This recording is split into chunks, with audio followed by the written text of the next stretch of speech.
Wait, I forgot what I was saying. Ha! What a douche. All right, Turd Sandwich. This next question is for you.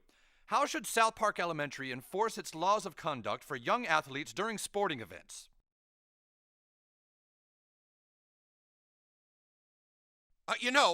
My opponent wouldn't even know the answer to that question.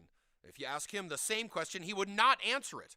He would stand around and just babble on and on about nothing until finally he was saved by the buzzer that... Your time is up, Turd. Sorry. My balls. Lights are so bright in my eyes that I can't see too many people out there. But I can only see the black ones. I can't see any white ones, you see? Hey, bro, come on now, dog. Come on, man. That's how far I've come. That's how far I've come. That's a long way, isn't it? George Bush doesn't care about black people. Besides, we've come a long way together. What the hell did you just say? Got indicted a second time, and a third time, and a fourth time. And a lot of people said that that's why the black people like me, because they have been hurt so badly and discriminated against. And they actually viewed me as I'm being discriminated against. Hey, bro, come on now, dog. Come on, man.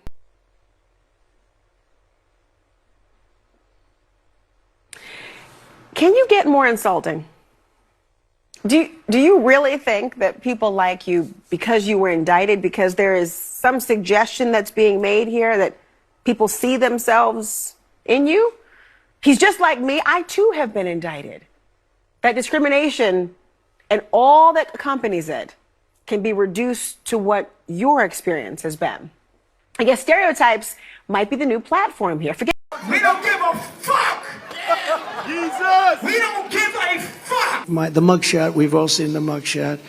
And you know who embraced it more than anybody else? The black population. It's incredible. You see black people walking around with my mugshot. You know, they do shirts and they sell them for $19 a piece.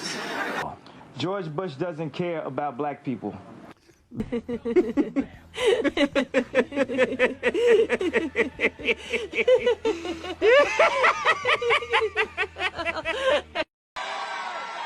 I was just informed that we got double the number of votes that has ever been received in the great state of South Carolina. So that's pretty good. So it's a record times two. And there's something going on in the country. Some really great things are going on. You look outside and you see all of the horror.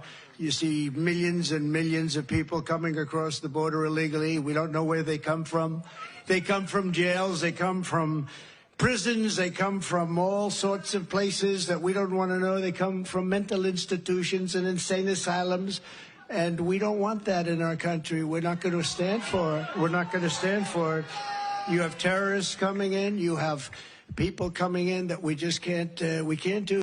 Having a crime wave the likes of what has never been seen before in this country, I just can't believe it took a couple of years. I guess they were getting comfortable in the country, and then they said, all right, now it's okay to start beating up policemen. But the crime wave is really big. It's migrant crime. It's really big. It's a terrible thing. And you add that to the crime that was already very high. This administration has been a disaster. Joe Biden has already given work permits, as I said, for 2.5 million illegal aliens to complete the total betrayal of black Americans. It's a betrayal. You're not going to be able to get jobs. We got all these people, and they'll work for practically free. And, you know, it's just you're going to lose your jobs. And meanwhile, migrants are being dumped in predominantly black communities. You know that. Look at what's happening in Chicago. I watched women, specifically some incredible women. They're like mothers. They're people that love their neighborhood. They have pictures and names of their neighborhood. They're saying, we don't know what to do. These people are coming in. We don't know what to do. And the city is giving all of the money to them. They're not giving any money to anybody else. They're giving hotel rooms. They're staying in luxury hotels. And our veterans, our blacks and our Hispanics and our Asians are living on the streets with nothing. It's crazy. It's crazy. He's flooding our towns with foreign gangs and deadly drugs. Drugs are pouring into our country. But these women, I don't know, and for some reason it seems to be in Chicago, in particular, the way they have a group, it's just wonderful, beautiful black women that are saying, what are you doing to us? You're destroying our way of life. That's going to be that way all over the country. It's going to be that way all over the country. On day one, I will terminate every open borders policy of the Biden administration, and we will begin the largest domestic deportation operation in American history.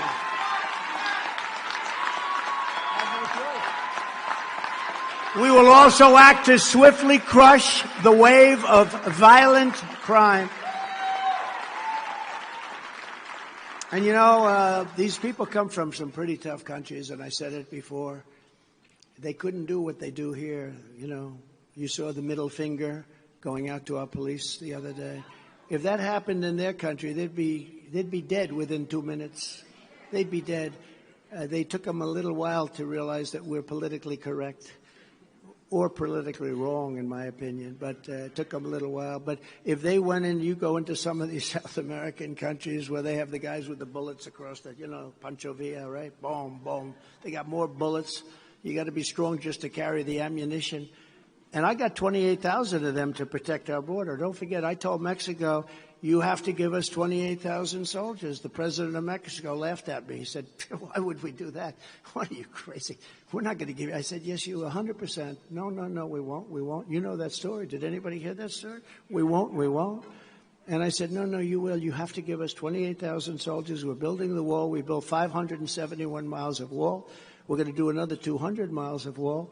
We had it built, and then when Biden came in, all you had to do was going to take 3 weeks. It would have been erected 200 extra miles, far more than I said during the campaign that I was going to build. But I said to Mexico, you have to give us soldiers because they're coming through your country in numbers that nobody's ever seen. And the president said no. I said, listen, you're my friend. I like the guy. I said, you're my friend. Send somebody to negotiate with me. So they sent this gentleman over, a very handsome guy, tall, beautiful-looking guy. And I said, I want 28,000 soldiers guarding our border, and I'm not going to pay. And they said, we're not going to do that. We had a woman from the State Department who was a very nice woman. She worked on Mexico exclusively for 25 years. I said, give me the top 10 things that you want. I'll get all 10 of them.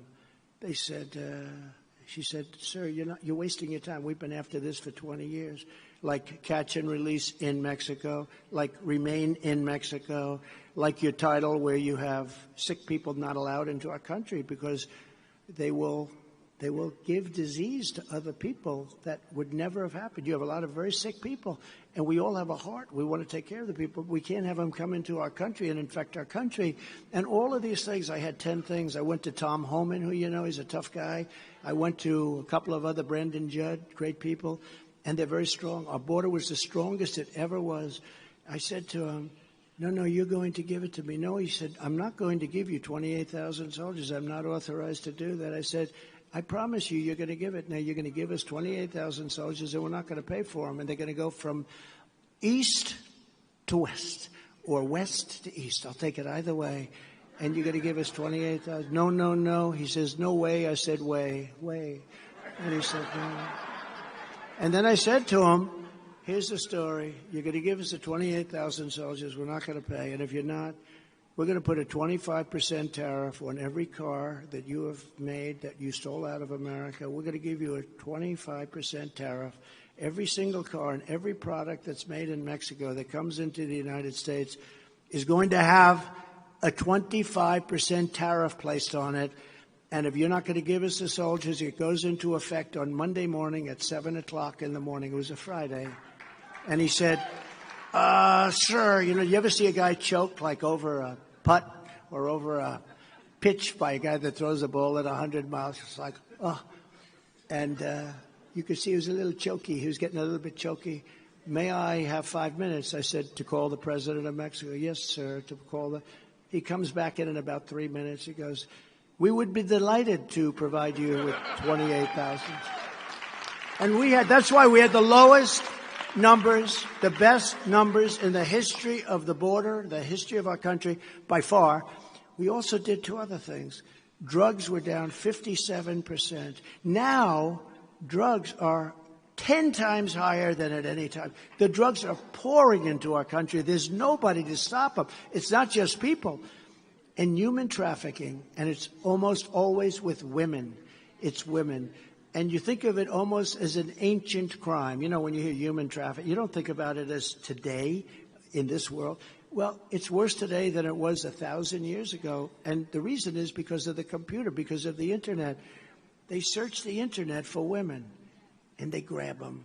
It's an unbelievable, horrible thing. And it's big business. It's getting to be as big as the drug business. A lot of shit pissed me off. Like, we got